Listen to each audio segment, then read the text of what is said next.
नमस्कार, आप देख रहे हैं जौहर झारखंड। मैं हूं आपके साथ विभा उपाध्याय। बुलेटिन की शुरुआत इस वक्त बड़ी खबर के साथ। खबर लोहरदक्का से, जहां नक्सल प्रभावित सिरिंगदाग थाना क्षेत्र में एक अधेड़ महिला से दुष्कर्म किया गया है। रेप का आरोप लगा है पुलिस के ही 2 जवानों पर। पीड़ित महिला की हालत गंभीर बताई जा रही है, जिसे बेहतर इलाज के लिए सदर अस्पताल से रांची रिम्स भेजा गया है। महिला थाने ने पीड़ित का बयान लेकर प्राथमिकी दर्ज कर ली है। फिलहाल वारदात में पुलिस जवानों के शामिल होने की पुष्टि नहीं हुई है। कहा जा रहा है कि पीड़ित महिला मकई के खेत में घास काटने गई थी और इसी दौरान सिरिंगदाग पिकेट के 2 जवानों ने उसके साथ रेप किया। किसी तरह जान बचाकर घर पहुंची महिला ने अपने बेटे को इसकी जानकारी दी फोन पर, जिसके बाद रात 2 बजे उसे सदर अस्पताल ले जाया जाता है, जहां से उसकी हालत बिगड़ने पर बेहतर इलाज के लिए रिम्स रेफर किया गया। महिला थाना प्रभारी ने मामले की जांच का भरोसा दिया है। वहीं जिला परिषद सदस्य ने अपराधी को सख्त सजा देने की मांग की है।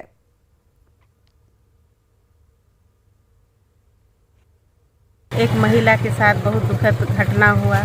वो घटना पुलिस पिकेट के जवानों के साथ किया गया। ये बहुत सोचनीय, निंदनीय बात है। तो इसमें जो गलत हुआ है ये पुलिस जवानों के द्वारा हुआ है, ये नहीं होना चाहिए। और जो किए हैं उसको कड़ी से कड़ी सजा मिले। रेप का मैटर आया हुआ है जिसमें पूछताछ चल रहा है।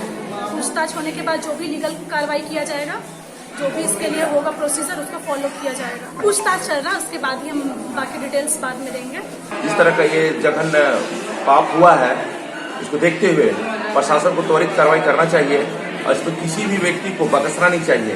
कोई भी हो, इस तरह का अगर अपराध होता है, इस तरह का अगर कांड होता है, उस पर तुरंत कार्रवाई करना चाहिए।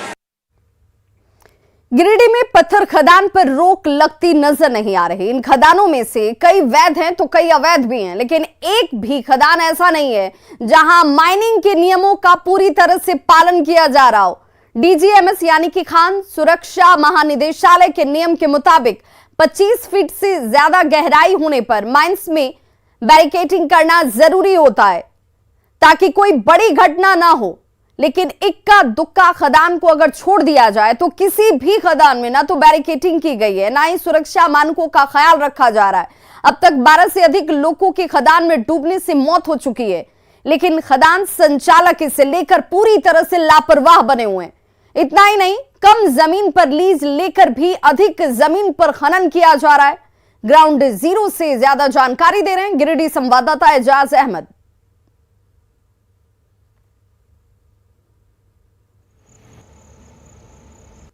गिरिडीह जिले में लगातार किस तरह से पत्थरों का अवैध उत्खनन हो रहा है और लीज कम भूपट्टे में लेकर के अधिक मात्रा में पत्थरों का उत्खनन किया जा रहा है, इसका लगातार मैं कवरेज करके आपको लोगों को दिखा रहा हूं। इसी कड़ी में आप देखिए कि ये जो जगह है राजधनवार प्रखंड के अंतर्गत आने वाले ये पारोडी है। आप खदान देख सकते हैं, सैकड़ों फीट की गहराई में है और यहाँ पर किसी भी प्रकार की बैरिकेडिंग नहीं की गई है और इसके अगल बगल में खेतीहर भूमि है। लोगों का आना जाना लगातार रहता है। ऐसे परिस्थिति में कभी भी दुर्घटना हो सकती है। वहीं दूसरी ओर बता दें कि लगातार जिस तरह से पत्थरों का अवैध उत्खनन हो रहा है, यहाँ पे बोर्ड नहीं लगा है, लेकिन जब हमने बात की है संबंधित विभाग के अधिकारियों से तो पता चला है 1.29 एकड़ में इस लीज लिया गया है। लेकिन आप साफ देख सकते हैं कि किस तरह से यहाँ से लेकर के वहाँ तक लगभग 5 से 600 मीटर की इसकी लंबाई है। अगर बात करें तो 3.5 एकड़ से अधिक भूमि में यहाँ पे पत्थर का उत्खनन किया जा रहा है और कमोबेश यही हाल पूरे जिले के लगभग सब जगह पर है कि थोड़े से ज़मीन पे लीज लिया जाता है और जो पत्थर का उत्खनन है वो अधिक मात्रा में किया जा रहा है और इस प्रकार लगातार पत्थर माफिया है वो फल फूल रहे हैं। वहीं सरकार का करोड़ों का राजस्व नुकसान हो रहा है। तो आपको हम दिखाने की कोशिश कर रहे हैं कि गिरिडीह जिले के विभिन्न इलाकों में किस तरह से पत्थरों का अवैध उत्खनन हो रहा है। और ताजुब की बात यह है कि स्पेशल कोर्ट में ईडी ने भी एक याचिका दायर की है और इस बात को कहा है कि झारखंड में पत्थरों का अवैध उत्खनन हो रहा है और बिना चालान का उसे ट्रांसपोर्ट भी किया जा रहा है, जिसका कहीं ना कहीं नुकसान जनता को हो रही है, सरकार को हो रही है। गिरिडीह से न्यूज़ 18 के लिए मैं एजाज अहमद। गढ़वा का बूढ़ा पहाड़ नक्सलियों के कब्जे से तो मुक्त हो चुका है, लेकिन इस इलाके के सरकारी स्कूल लापरवाह शिक्षकों का सितम झेलने को अब भी मजबूर हैं। और यही वजह है कि बूढ़ा पहाड़ से सटे इलाकों के आदिम और विलुप्त प्राय जनजाति के बच्चे आज भी अनपढ़ हैं, शिक्षा से दूर हैं। पढ़ाई नहीं होने से शिक्षा के स्तर में काफी गिरावट आई है। यहां सरकारी स्कूल के शिक्षक नक्सलियों के भय को दिखाकर स्कूल नहीं आते हैं और ना ही बच्चों को पढ़ाया जा रहा है, लेकिन महीने के अंत में अपनी हाजिरी का हिसाब लेना हो तो मास्टर साहब पहुंच जाते हैं। मिड डे मील का राशन का लेखा जोखा देकर वेतन उठाने की बारी आती है तो मास्टर साहब यहां पर इस नक्सली का जिसका डर दिखाकर वो यहां बच्चों को पढ़ाने नहीं आते हैं, लेकिन तनख्वाह उठाने पहुंच जाते हैं। स्कूल के शिक्षकों के नदारद रहने से अब लोग अपने खर्च से बच्चों को किसी तरह से पढ़ा रहे हैं। ग्रामीणों की शिकायत पर एसपी और डीसी ने इसे गंभीरता से लिया है और साथ ही स्कूल के शिक्षकों की उपस्थिति तय करने का भरोसा दिया है। शिक्षक नहीं आते हैं? शिक्षक कहाँ, कभी साल में एक आध दो बार आते हैं, उसके बाद चल जाते हैं। पैसा ले? हाँ, पैसा वेतन। बच्चे कैसे पढ़ते हैं यहाँ पर? कहाँ पढ़ेंगे, कांदा खोलने जाते हैं। कांदा खोलने जाते हैं? हाँ, स्कूल बंद रहता है। इस बारे में भी एसीपी सर हैं, वो अभी देख करके पूरा समस्या जान के। शिक्षक नहीं आते हैं? शिक्षक नहीं आते हैं सर। बच्चे लोग यहाँ पर बच्चे 7 बच्चे हैं स्कूल में, शिक्षक पता नहीं है, वो कभी आते ही नहीं है 2 साल से। लोगों के द्वारा ये अपना इशूज़ रखा गया है, जैसे कि ये विद्यालय है, यहाँ पर भी टीचर के आने की समस्या है, रेगुलर नहीं आते हैं।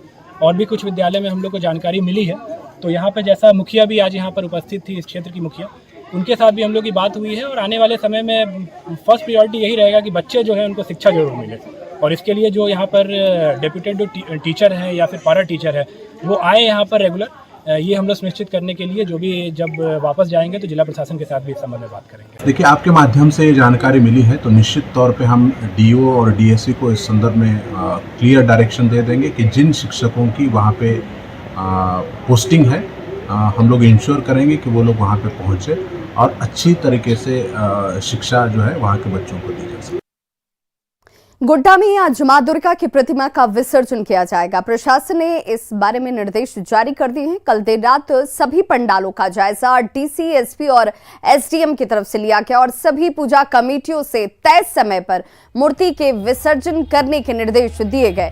प्रतिमा के विसर्जन के लिए रूट मैप जो है वो तैयार कर लिया गया है और सभी पूजा कमेटियों को तय रूट से ही विसर्जन के लिए जाने के सख्त आदेश और निर्देश दिए गए हैं।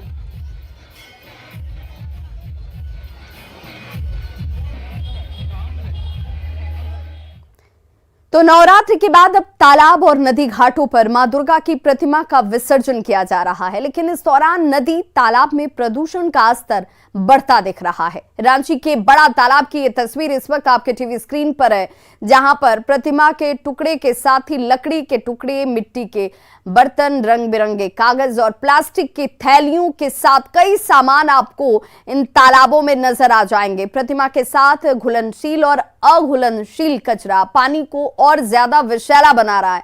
वहीं अब छठ महापर्व भी इसी महीने मनाया जाना है और ऐसे में नदी तालाब को साफ करना और पानी को प्रदूषण मुक्त बनाना प्रशासन के लिए एक बड़ी चुनौती साफ तौर पर दिखती है। ज्यादा जानकारी दे रही रांची संवाददाता रूपाली त्रिपाठी। देश भर में त्योहारों का महीना माने जाने वाले अक्टूबर में दुर्गा पूजा तो मना लिया गया, लेकिन ठीक दुर्गा पूजा के बाद की तस्वीरें हम आपको दिखाएंगे। सामने ये रांची का मुख्य बड़ा तालाब है, जहां पे विसर्जित की गई मां की प्रतिमाओं में आप देखेंगे किस तरीके से पूरा तालाब जो है वो प्रदूषित हुआ है। लकड़ी की बलियां, रंग बिरंगे चीज, माला, फूल, मिट्टियां, ये सारे चीज हैं, शीशा है जो कि नदी है और तालाब में प्रदूषित कर रहा है। यहाँ तो डेली फेंका जाता है, रोज वो लोग साफ करते हैं, पर यहाँ पे डेली सब फेंक के चल जाते हैं। और क्या बीमारी का गढ़ नहीं बन गया है? बन तो गया, पर यहाँ पे लोग समझे तब ना। अब तुम पढ़ाई भी करती हो, ऐसे लोगों को क्या मैसेज दोगी? यही कि अपने देश को साफ सफाई रखना चाहिए। बता दें कि अभी से इस महीने में छठ पूजा भी आने वाला है, जहां पर इस तालाब का मुख्य उपयोग किया जाता है। सबसे खास बात यह है कि प्रदूषित तो हो गया, प्रतिमाएं निकाल दी जाएंगी, लेकिन जो चीज है जो नदी को प्रदूषित करता है उसके लिए नगर निगम के पास कोई खास एक्शन प्लान फिलहाल तो नहीं है। कैमरामैन संत के साथ रूपाली त्रिपाठी, न्यूज़ 18 रांची। रांची में एक बार फिर क्रिकेट को लेकर दीवानगी साफ देखी जा रही है। 9 अक्टूबर को भारत और दक्षिण अफ्रीका के बीच होने वाले वनडे मैच को लेकर आज से जीएससीए के पश्चिम गेट पर टिकट की बिक्री शुरू हो चुकी है। टिकट की बिक्री को लेकर कुल 6 काउंटर खोले गए हैं, जहां 1100 से लेकर 10,000 रुपए तक के टिकट की बिक्री हो रही है। ज्यादा जानकारी दे रहे हैं न्यूज 18 संवाददाता संजय सिन्हा। रांची के जीएससीए स्टेडियम में 9 अक्टूबर को भारत और दक्षिण अफ्रीका के बीच वनडे मैच खेला जाएगा। इसके लिए टिकट की बिक्री आज से यानी 6 अक्टूबर से शुरू हो गई है। सुबह 9 बजे से ही टिकट काउंटर खोल दिए गए हैं और कुल 6 टिकट काउंटर खोले गए हैं, जिसमें एक इस पे जो विशेष काउंटर है महिलाओं के लिए है और दूसरा दिव्यांगों के लिए। सुबह से यहाँ लाइन लगी है, लंबी कतार लगी है। मैच को लेकर जो दीवानगी है वो साफ नजर आ रही है जीएससीए के बाहर में। ये मैच को लेकर वनडे मैच जो है इसको ले कहाँ से आए हैं देखने के लिए? रांची से हाँ, कोई रांची के बाहर से भी है इसमें? नहीं सब रांची के हैं। हाँ, देखिए लंबी कतार है। जब भी मैच होता है तब रांची के बाहर से भी लोग आते हैं। हम और भी लोगों से बात करेंगे। अच्छा, आप कहाँ से हैं? पलामू से हैं जी। सुबह कितने बजे से लाइन में लगे? सुबह 8 बजे से लगे हैं। 8 बजे से लगे जी। अच्छा, एक बार में एक व्यक्ति को 3 ही टिकट मिलेगी, इसकी जानकारी है? हाँ 3 ही टिकट मिलेगी। साथ में पहचान पत्र क्या लेकर आए? आधार कार्ड लेकर। हाँ, आधार कार्ड फोटो को देख रहे हैं कि यहाँ पर जिन लोगों को, हम कुछ वैसे लोगों से भी बात करने की कोशिश करेंगे। आप यहाँ देख रहे हैं कि जो काउंटर के नजदीक आने के बाद जो बेताबी होती है और तमाम हम वो भी दिखलाएंगे। क्या भैया टिकट नहीं मिल रहा इनको? 5500 का लेने वाले हैं। 5500 का हमको टिकट चाहिए। हम तीसरा नंबर काउंटर में थे, अब जब गए तो नहीं था 5500 वाला। ये तो स्टेडियम से ही है ना। हमारे साथ जीएससीए के मेंबर हैं सुरेश कुमार जी, ये बता रहे हैं कि जो 5500 का टिकट यहाँ उपलब्ध नहीं है। नहीं यहाँ तो लिखा हुआ है सारा टिकट उपलब्ध है। हम बात करते हैं, हम बात करते हैं। बात अरे अभी कैसे ब्लैक हो जाएगा? ऐसे करने से थोड़े हो गया। नहीं ऐसा नहीं, हम बात करते हैं। अच्छा, आपकी शिकायतों पर सुनवाई होगी। देखिए आपको बता दें कि 1100 से लेकर 10,000 तक के टिकट हैं और यहाँ पर 6 अक्टूबर से 8 अक्टूबर तक यानी 3 दिनों तक टिकट की बिक्री होगी।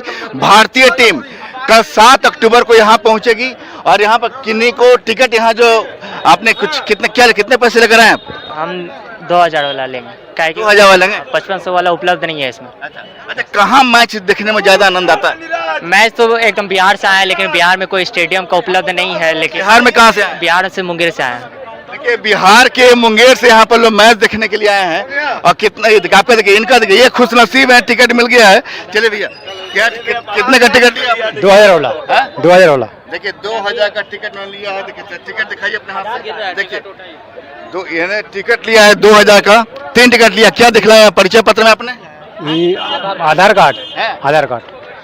देख रहे हैं कि मैच को लेकर दीवानगी आपको यहाँ पर नजर आ रही है। झारखंड के कई जिलों से लोग तो यहाँ पर आए हैं, लेकिन बिहार से भी कई क्रिकेट के फैंस यहाँ पहुंचे। साफ है कि जिसके हाथ में होगा टिकट वही मैदान में देखेगा क्रिकेट। संजय कुमार सिन्हा, न्यूज 18 रांची। तो राजधानी रांची में लगातार बारिश हो रही है और आने वाले 11 अक्टूबर तक झारखंड वासियों को बारिश से राहत भी नहीं मिलने वाली है। मौसम विज्ञान केंद्र रांची के मुताबिक 6 से लेकर 11 अक्टूबर तक हल्के से लेकर मध्यम दर्जे की बारिश की संभावना जाहिर की गई है। आपको बताते चले कि बंगाल की खाड़ी से आए साइक्लोनिक सर्कुलेशन का असर झारखंड में साफ नजर आ रहा है। ज्यादा जानकारी दे रही हैं रांची संवाददाता रूपाली त्रिपाठी। बंगाल के खाड़ी में बन रहे साइक्लोन सर्कुलेशन का असर पूरे झारखंड में देखने को मिल रहा है। राजधानी रांची में 6 और 7 तारीख को लगातार बारिश की संभावनाएं है। वही अभी भी राजधानी रांची में जो आसमान है उसमें काले बादल छाए हुए हैं, लगातार बारिश हो रही है।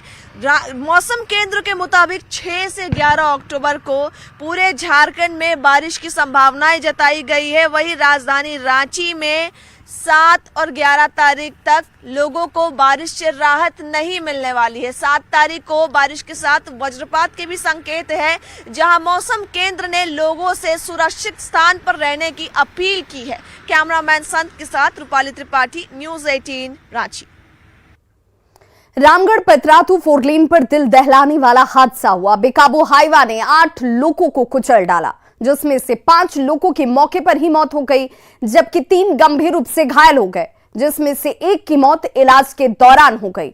नाराज लोगों ने सड़क को जाम कर खूब हंगामा किया।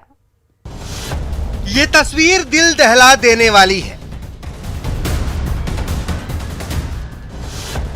रोंगटे खड़े कर देगा मातमी मंजर।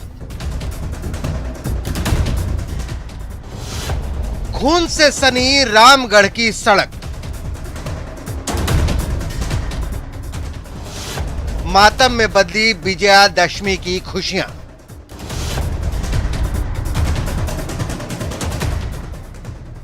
पूरा देश विजयादशमी के जश्न में डूबा हुआ है। बुराई के प्रतीक रावण का वध किया गया, लेकिन रामगढ़ में यह जश्न तब मातम में तब्दील हो गया जब बेकाबू हाइवा रावण का रूप धरकर आ गया। हाइवा ने देखते ही देखते 8 लोगों को कुचल डाला। 5 की मौके पर ही मौत हो गई, जिसमें एक ही परिवार के 4 लोग शामिल हैं, जबकि 3 लोग गंभीर रूप से घायल हो गए। घायलों को रामगढ़ सदर अस्पताल में भर्ती कराया गया है। इलाज के दौरान एक व्यक्ति की और मौत हो गई।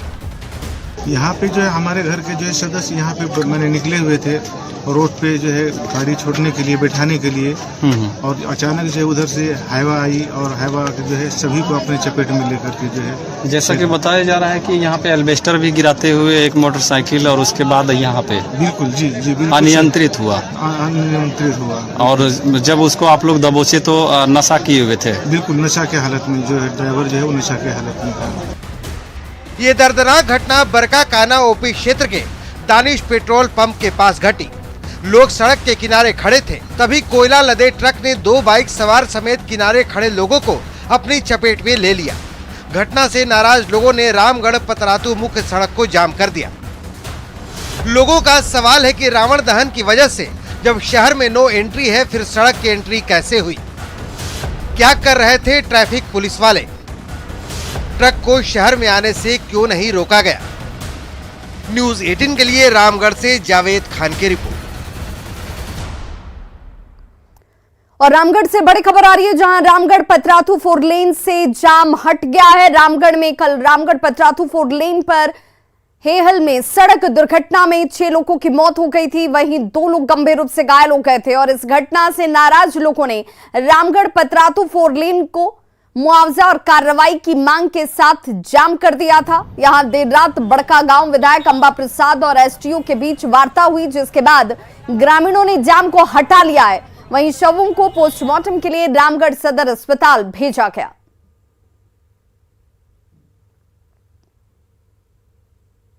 पहले कभी इस तरह का घटना हम लोगों को देखने को नहीं मिला इस रास्ते पे।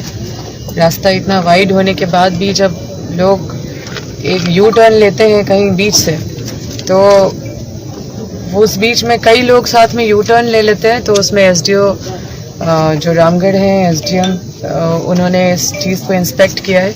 बाकी जो घटना हुई है इसमें 6 लोगों की मृत्यु हो गई है घटनास्थल में, और बहुत दर्दनाक तरीके से हुई है। तो यहाँ पे एक वार्ता हुई जिसमें कि जो मृतक के परिजन थे उनके हिसाब से जो भी बातें आई सामने, उस पर जो भी बातें सहमति हुई उनके तरफ से, वो चीज़ को लिखित रूप में ले लिया गया। गिरिडीह में नक्सल प्रभावित इलाका तीसरी प्रखंड का लक्ष्मी बथान गांव आज भी बुनियादी सुविधाओं के मिलने का इंतजार कर रहा है। यहां लोगों को पानी जैसी मूलभूत सुविधा के लिए जूझना पड़ता है।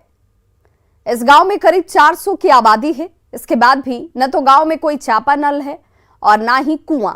ऐसे में लोग अभी भी नदी, नाले और गड्ढे नुमा कुएं से दूषित पानी पीने को मजबूर हैं। लोगों ने कई बार इसे लेकर मुखिया से लेकर अधिकारी तक शिकायत की, लेकिन उनकी समस्या के समाधान को लेकर कोई पहल की नहीं गई। रोड के दिक्कत है, सब कुछ के दिक्कत है। हमको नहाने के पानी भी नहीं है। तो पानी आप लोग कैसे पीते हैं? की नहीं है। तो ये गंदा वाला पानी, यही पानी अभी ये पानी पीने के लिए जा रहे हैं? तो पीने के लिए जा रहे हैं। तो पानी तो बहुत गंदा है ये वाला। गंदा आता है तो फिर गिर जाता है, खाली देख सुन के जाता है, कुछ भी नहीं किया काम। तो इस बुलेटिन में बस इतना ही। चलते चलते एक आवश्यक सूचना। 9 दिनों तक मां दुर्गा की आराधना के बाद अब प्रतिमा विसर्जन का दौर जारी है। हर साल मूर्ति विसर्जन के दौरान डूबने से कई लोगों की मौत हो जाती है। खासकर बच्चों की डूबने से मौत की खबरें सबसे ज्यादा आती हैं। ऐसे में न्यूज 18 आपसे अपील करता है कि मूर्ति विसर्जन के दौरान बच्चों को नदी और तालाब में जाने से दूर रखें। साथ ही विसर्जन के दौरान गहरे पानी में जाने से खुद भी बचें और बच्चों को भी रोकें। आपकी सतर्कता से ही हादसों को रोका जा सकता है।